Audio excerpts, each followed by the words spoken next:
الحمد لله نحمده ونستعينه ونستغفره ونؤمن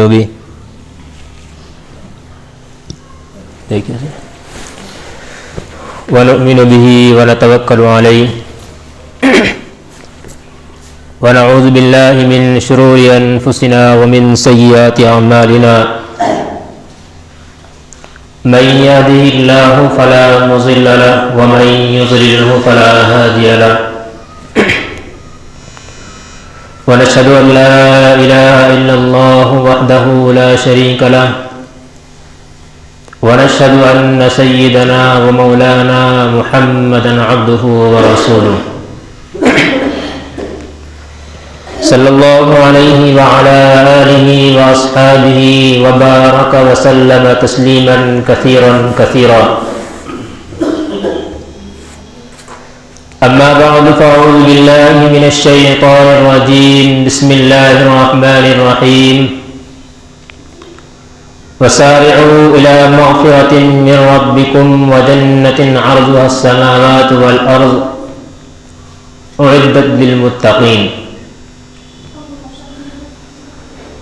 قال النبي صلى الله عليه وسلم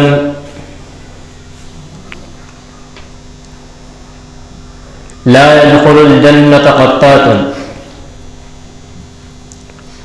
وقال النبي صلى الله عليه وسلم الكيس من دان نفسه وعمل لما بعد الموت أو كما قال عليه الصلاة والسلام۔ قرآن کریم کی ایک آیت اور نبی کریم صلی اللہ علیہ وسلم کی دو حدیث پڑھی ہے۔ اللہ تعالیٰ سے دعا ہے کہ اللہ تبارک و تعالیٰ صحیح طرح سے بات کہنے کی، سننے کی، سمجھنے کی اور پھر ہم سب کو اس پر عمل کی توفیق نصیب فرمائے۔ یہ وہی آیات ہیں جن کے بارے میں گزشتہ ہفتے بھی کچھ باتیں عرض کر چکا تھا۔ اصل میں اللہ تبارک و تعالیٰ کا ان آیات کو قرآن کریم میں نازل کرنے کا مطلب اور ان کی وجہ کیا ہے یہ سمجھانا مقصود ہے۔ ایک انسان ہے، جب بھی وہ دنیا کے کسی کام میں پہل کرنے کی کوشش کرتا ہے اور وہ یہ کوشش کرتا ہے کہ میں اس کام کے اندر اول پوزیشن حاصل کروں، تو اس کا کچھ ویژن ہوا کرتا ہے، کچھ مقصد ہوا کرتا ہے۔ آج کل اسی طرح کے بہت سے کھیل ہیں آپ کے یہاں پر، کوئی کس کھیل میں پیش قدمی کر رہا ہے، سب سے آگے نکلنے کی کوشش کر رہا ہے، مقابلے ہو رہے ہیں، تو ان کا بھی کچھ مقصد ہوا کرتا ہے۔ اللہ تعالیٰ نے قرآن کریم میں ارشاد فرمایا وَسَارِعُوا إِلَىٰ مَغْفِرَةٍ مِّن رَبِّكُمْ، اے لوگوں تم اپنے رب کی طرف دوڑو تاکہ تمہاری مغفرت بھی ہو جائے۔ کیا ملے گا؟ کسی کی طرف دوڑنے سے انسان کو کیا ملتا ہے؟ ہر انسان کا اپنا اپنا کچھ مقصد ہوا کرتا ہے اور کچھ نہ کچھ وہ رکھے ہوئے ہوتا ہے تاکہ وہ اس کو ادا کرے۔ دنیا میں رہنے کے اعتبار سے، رہن سہن کے اعتبار سے اگر دیکھا جائے تو انسان کو زیادہ سے زیادہ اول پوزیشن حاصل ہونے والے کو ایک گولڈ میڈل دے دیا جاتا ہے، اس سے بھی آگے چلے تو ایک کپ دے دیا جاتا ہے۔ تو گویا کہ دنیا کے اندر جب یہ چھوٹی چھوٹی چیز جن کے بارے میں نبی کریم صلی اللہ علیہ وسلم نے ارشاد فرمایا کہ دنیا کی جتنی بھی بڑی سے بڑی چیز ہے اللہ تبارک و تعالیٰ کے یہاں اس کی کچھ حیثیت نہیں، تو دنیا والوں کے لیے تو وہ چیز بہت اہمیت رکھتی ہے، اس وجہ سے وہ اس کے اندر سبقت کر رہے ہیں، بازی لے جا رہے ہیں دوسرے سے، لیکن اللہ تعالیٰ کے یہاں اس کی کچھ اہمیت نہیں۔ اللہ تعالیٰ جو انسان کو بنانا چاہتا ہے اور جس کے لیے وہ دوڑ لگوا رہا ہے وہ بہت بڑی چیز ہے. وہ کیا ہے؟ قرآن کریم نے خود آگے بیان کیا ہے جنت عرضھا کعرض السماء والارض کہ لوگوں تم ایسی جنت کے لیے کوشش کرو اور دوڑ لگاؤ کہ تم کو اللہ تبارک و تعالیٰ ایسی جنت عطا کرے کہ اس کی لمبائی اور چوڑائی آپ کو آسمان اور زمین کی طرف نظر آئے. آپ نے حدیث شریف سنی ہے، بہت مشہور حدیث ہے. نبی کریم صلی اللہ علیہ وسلم نے ارشاد فرمایا کہ جب انسان کو دفن کر دیا جاتا ہے قبر کے اندر تو اس کے لیے جو نیک آدمی ہوتا ہے قبر کہتی ہے کہ تیرا آنا مبارک ہے، کہ دنیا کے اندر تو سب سے بہترین انسان ہے جو میرے پیٹ پر چلا کرتا تھا، جو میری پشت پر چلا کرتا تھا. زمین گویا کہ اپنے اندر لینے کے بعد اس کو شاباشی اور خوشخبری دے رہی ہے کہ تو سب سے بہترین انسان ہے. اب جب وہ قبر کے اندر چلا گیا ہے تو حدیث شریف میں آتا ہے نبی کریم صلی اللہ علیہ وسلم نے ارشاد فرمایا کہ اس کے لیے قبر کشادہ ہو جاتی ہے. ہم تو دیکھتے ہیں کہ بھائی ہم جو گڑھا کھود کے آتے ہیں 5 فٹ گہرا اور 1.5-2 فٹ اس کی چوڑائی ہوتی ہے. ہم کہہ رہے ہیں کہ حدیث کہہ رہی ہے کہ وہ بہت چوڑی کر دی جاتی ہے، بہت عریض ہو جاتی ہے. تو اس سے پتہ چلتا ہے کہ بلکہ اللہ کی طرف سے کوئی چیز ہے، کیونکہ نبی کریم صلی اللہ علیہ وسلم کے جتنے بھی الفاظ ہیں اور جتنی بھی باتیں ہیں اس کے بارے میں بھی قرآن کریم نے گواہی دی ہے وما ينطق عن الهوى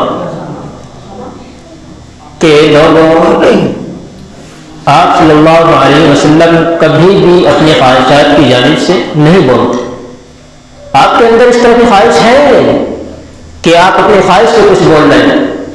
ان هو الا وحی یوحی، بلکہ وہ تو وہ ہے جو اللہ تبارک و تعالیٰ نے آپ صلی اللہ علیہ وسلم کے قلب اطہر پر نازل کیا ہے اور اس کا نزول کیا ہے. یہ وہ چیز ہے جو آپ صلی اللہ علیہ وسلم بیان کرتے ہیں. کفار مکہ آپ صلی اللہ علیہ وسلم کو نعوذ باللہ ساحر، کذاب، جھوٹا، پتہ نہیں کیسے کیسے آپ صلی اللہ علیہ وسلم کو الفاظ سے پکارا کرتے تھے، لیکن نہیں، منہ توڑ جواب دیا قرآن کریم نے اللہ تبارک و تعالیٰ نے کہ بھائی ایسا نہیں ہے. پڑھے ذرا سورہ قلم کو، نون والقلم وما یسطرون ما انت بنعمت ربک بمجنون. خدا کی قسم آپ بالکل بھی پاگل اور دیوانے نہیں. انک لعلی خلق عظیم، بلکہ آپ تو وہ ہیں کہ آپ اخلاق کے سب سے اونچے پیمانے پر فائز ہیں. دنیا میں اخلاق ایسے ہو ہی نہیں سکتے کسی کے بھی جیسے آپ صلی اللہ علیہ وسلم کے اخلاق ہیں.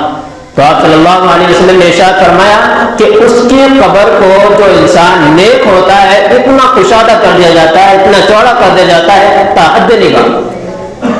اسی طریقے پر پھر حدیث شریف کے اگلے الفاظ ہیں، اس میں بیان کیا ہے کہ اس کے لیے جنت کی کھڑکی کھول دی جاتی.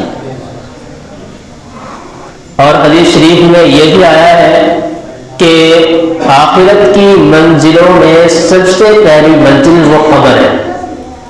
حضرت عثمان غنی رضی اللہ تعالیٰ عنہ جب بھی قبر کو دیکھا کرتے تھے تو رویا کرتے، اور رونا بھی کوئی ہم جیسا رونا نہیں ہے کہ اگر 2 آنسو آ گئے تو سمجھے بہت زیادہ رو لیے اللہ سب تو دے دے. نہیں، آیا ہے کہ حضرت عثمان غنی رضی اللہ تعالیٰ جب بھی کسی قبر کے پاس ہیں اتنے روتے کہ آپ کی داڑھی مبارک تک ہو جایا کرتی، اور داڑھی میں بھی کوئی 2-4 بال نہیں تھے، گنجان داڑھی تھی حضرت عثمان غنی رضی اللہ تعالیٰ. گویا کہ بہت زیادہ بال ہونے کے باوجود جب وہ بھیگ رہی ہے تو اس سے پتہ چلتا ہے کہ بھائی کسی نے صرف 1-2 چھینٹے نہیں ماری اس پہ تو ٹھیک کر کے بالٹی یا لوٹوں کی طرح پانی بہا رہا ہے. تبھی انسان کو نظر آتی کہ ہاں میری داڑھی بھیگ چکی. تو اتنے رویا کرتے تھے. معلوم کیا کہ آپ تو یار اتنے بہادر آدمی ہو اور اتنے زبردست آدمی ہو، آپ ڈرتے نہیں ہیں، لیکن میں دیکھتا ہوں آپ جب بھی قبر کے پاس ہوتے ہو بہت زیادہ ہوتے.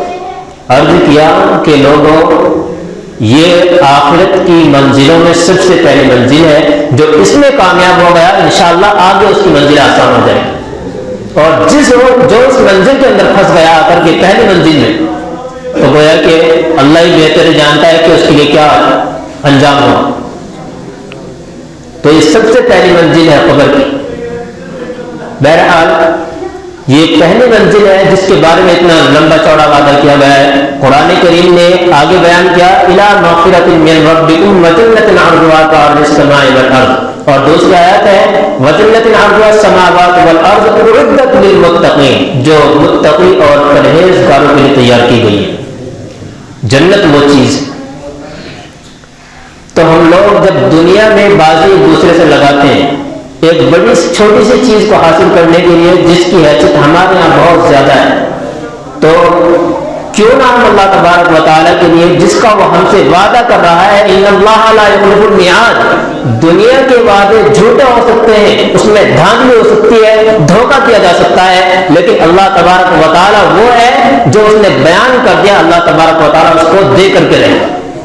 ان اللہ لا یخلف المیعاد, اللہ تبارک و تعالیٰ کبھی بھی اپنے وعدے سے نہیں مکرا. یہ وہ چیز ہے. آج کل ہم لوگ جو دوسرے کلچر کو فالو کر رہے ہیں, ان کی اتباع کر رہے ہیں, اسی وجہ سے ہمارے اندر سے چیزیں نکلتی جا رہی ہیں. کتنا برا حال ہے ہمارے گھروں کا, اور خاص طور سے عورتوں کے اندر یہ چیز زیادہ پائی جاتی ہے. آپ صلی اللہ علیہ وسلم کو اللہ تعالیٰ نے کہا کہ نبی ہم آپ کو حکم دے رہے ہیں کہ آپ اپنی بیویوں کو اور اپنی بیٹیوں کو یہ باتیں بیان کر دیں کہ ان کے لیے پہلوں کی طرح جس طریقے پر عورتیں زیب و زینت اختیار کرتی تھی وہ آج اختیار نہ کریں, ان کے کلچر پر نہ چلے. تو یہ کیوں بیان کیا جا رہا ہے؟ بھائی ان کے اندر یہ بے حیائی تھی. آج جو بے حیائی, فحاشی, ایک دوسرے سے گپ شپ, نامحرموں کے ساتھ خلط ملط جو چل رہا ہے, اس کی وجہ سے بہت زیادہ فسادات ہیں. حدیث شریف میں آیا ہے مخدرات ہوا کرتی تھی پہلے زمانے میں. مخدرات ان عورتوں کو کہا جاتا ہے کہ جن کے برقعے پر بھی آج تک جب تک وہ قبرستان میں پہنچے کسی نے ان کے اوپر نظر نہیں ڈالی. نمازی بھی کوئی گھروں کے اندر نہیں تھی, بلکہ آپ صلی اللہ علیہ وسلم کے پیچھے عورتیں نماز پڑھنے کے لیے مسجد میں آیا کرتی تھی, اور وہ زمانہ یہ خیر القرون کا زمانہ تھا. آپ صلی اللہ علیہ وسلم نے ارشاد فرمایا خیر القرون قرنی, سب سے بہترین زمانہ میرا زمانہ, سب سے بہترین زمانہ. وخیر ثم الذین یلونہم, پھر اس کے بعد جو میرے قریب ہیں, تابعین ہیں, تبع تابعین ہیں, ان لوگوں کا زمانہ ہے. آج فسادات کے دور میں, آج جتنا فتنہ ہے, اس دور کے اندر ہم سمجھتے ہیں ہمارے یہاں کہا کیا جاتا ہے کہ پردہ دل کا ہوتا ہے. نہیں, دل پہ اٹریکشن اور اٹیک اسی وقت ہوگا جب آپ کی نگاہوں نے گڑبڑ کی ہوگی, ایک دوسرے سے گپ شپ کی ہوگی. ہم جیسے ہی باتیں کرتے ہیں, کیا ہے قرآن کریم کے الفاظ تو سنیں. اسلام ایک کتنی بہترین چیز ہے جو انسان کو حکم کرتی ہے کہ بھائی آپ کو نرمی کے ساتھ بات کرنی ہے, اچھے انداز میں پیش آنا ہے. لیکن یہاں پر عورتوں کے بارے میں کیا ہے, ذرا قرآن کریم کو اٹھا کر کے دیکھیں. فلا تخضعن بالقول فیطمع الذی فی قلبہ مرض, کہ عورتوں تم کو اپنی باتوں کے اندر نرمی اختیار نہیں کرنی. اگر نامحرم سے بات کرنے کا کبھی اتفاق ہو رہا ہے تو آپ کو ایسے بات نہیں کرنی ہے کہ اس کے دل میں کیا ہے, فیطمع الذی فی قلبہ مرض. اللہ تعالیٰ کہتا ہے کہ سامنے والا جو بندہ تمہارے سامنے بات کر رہا ہے, ہو سکتا ہے اس کے دل میں مرض پیدا ہو جائے. ذرا آج دکھائے تو صحیح, کون اتنے بڑے باپ کو بیٹا ہے کہ اس کے اندر یہ فتنہ, جتنا فتنہ آج کے دور میں, اس کے اندر یہ خیال پیدا نہ ہو. ہم لوگ تو ایک ایسی قوم ہے کہ اگر اس کے سامنے ایک کالی کلر کی دلہن کو لا کر کے صرف اس کے اوپر لیپ کر دیا جائے تو اسی کے اوپر فدا ہو جاتے ہیں. تو ہم سمجھتے ہیں کہ ہماری باتوں سے کوئی مائل ہماری طرف نہیں ہوگا. نہیں ہوگا, 100% ہوگا, ضرور بھی ضرور ہوگا. اس وجہ سے کہا جاتا ہے کہ بھائی اصل میں ایک بات اور یہاں پہ یاد رکھیں, پردہ جو ہوتا ہے یہ مردوں کے اوپر نہیں. آپ کہنا شروع کرتے ہیں کہ وہ نہیں کرتی, بھائی ان کے اوپر ضروری ہے, اور ہمارے اوپر ضروری کیا ہے, قل للمؤمنین یغضوا من ابصارہم ویحفظوا فروجہم, کہ آپ صلی اللہ علیہ وسلم مومنین کو بتلا دیجئے کہ یہ اپنی نگاہوں کو نیچا رکھیں، اور عورتوں کے بارے میں وَقُلْ لِلْمُؤْمِنَاتِ يَغْضُضْنَ مِنْ أَبْصَارِهِنَّ وَيَحْفَظْنَ فُرُوجَهُنَّ وَلَا يُبْدِينَ زِينَتَهُنَّ إِلَّا لِبُعُولَتِهِنَّ، کہ ان کو بتلا دو اپنی آنکھوں کو نیچے تو رکھنا ہی ہے، لیکن ساتھ ساتھ ان کو یہ بھی کرنا ہے وَلَا تَبَرَّجْنَ تَبَرُّجَ الْجَاهِلِيَّةِ الْأُولَىٰ، کہ اپنی زیب اور زینت کو اختیار نہ کریں بہنوں کی طرح جس طرح عورتیں پہلے رہا کرتی تھی، اس طریقے پر اپنے آپ کو بنا سنگار کر کے باہر نہ نکلا کریں۔ لیکن یہاں پر یہ بھی بیان کر دیا کہ عورتوں کو تو یہ کام کرنا ہی ہے، ساتھ میں اگر بے حیائی بڑھتی جا رہی ہے اب مردوں کو اپنی آنکھوں کو نیچے رکھنا، کیونکہ ان کا کام ان کو بتلانا، ان کا نہ کرنا وہ ان کے ساتھ ہے، لیکن ہمارے ساتھ کیا ہوگا؟ حضرت علی رضی اللہ تعالیٰ عنہ کے بارے میں آتا ہے کہ آپ کی ایک نگاہ پڑی تو آپ کے دل میں خوف پیدا ہوا، آپ صلی اللہ علیہ وسلم سے بیان کیا گیا، آپ نے کہا علی پہلی نگاہ تیری نہیں، پہلی نگاہ معاف ہے، دوسری نگاہ تیری۔ اتفاق سے کبھی آپ چلے اور بس اتفاق سے نظر پڑ گئی کسی کے اوپر تو اس میں انسان اتنا مائل نہیں ہو پاتا، لیکن اس کو سوچ سمجھ کے اور ارادے کے ساتھ بار بار دیکھنا، یہ اب آپ اس کے اوپر گنہگار ہوں گے اور آپ کسی پر پکڑ کی جائے تو اس سے بچا جائے۔ یہ بہت فتنہ کا دور ہے، اللہ تعالیٰ جو جنت تیار کر رہا ہے اعدت بالمتقین، اعدت بالمتقین، وہ کہہ رہا ہے کہ بھائی متقیوں کے لیے چیز ہے، غیر متقی کے لیے چیز نہیں ہے، اس لیے ہمیں تقوی اختیار کرنا چاہیے، حلال کھائیں، حرام سے بچیں اور ان حلال چیزوں کو اختیار کریں، حرام چیزوں کو ہم چھوڑ دیں۔ ہمارے اندر بہت سی کمیاں ایسی ہیں جن کی وجہ سے ہم پٹ رہے ٹوٹ رہے، اور ہماری نجائز کتنی دعا ہم مانگتے ہیں لیکن قبول نہیں ہوتی۔ سب سے بڑی چیز اس میں فرمایا گیا ہے کہ انسان کا ایک لقمہ جو حرام کا ہوتا ہے جو اس کے پیٹ میں گیا ہے، اس کی وجہ سے اس کی دعا قبول نہیں ہوتی، رد کر دی جاتی، پھینک دی جاتی۔ رو رہے پورا دن ہو گیا، پوری رات ہو گئی، تہجد میں بھی نماز میں بھی الگ الگ وقتوں میں جتنے ہمارے سامنے وقت آتے ہیں سب میں رو رہے ہیں لیکن قبول ہونے کا نام نہیں لے رہے۔ وجہ یہی ہے کہ ہمارے اندر لقمہ غلط جا چکا ہے۔ اللہ تعالیٰ ہمیں سمجھ کے عمل کی توفیق نصیب فرمائے۔ وآخر دعوانا الحمدللہ رب العالمین۔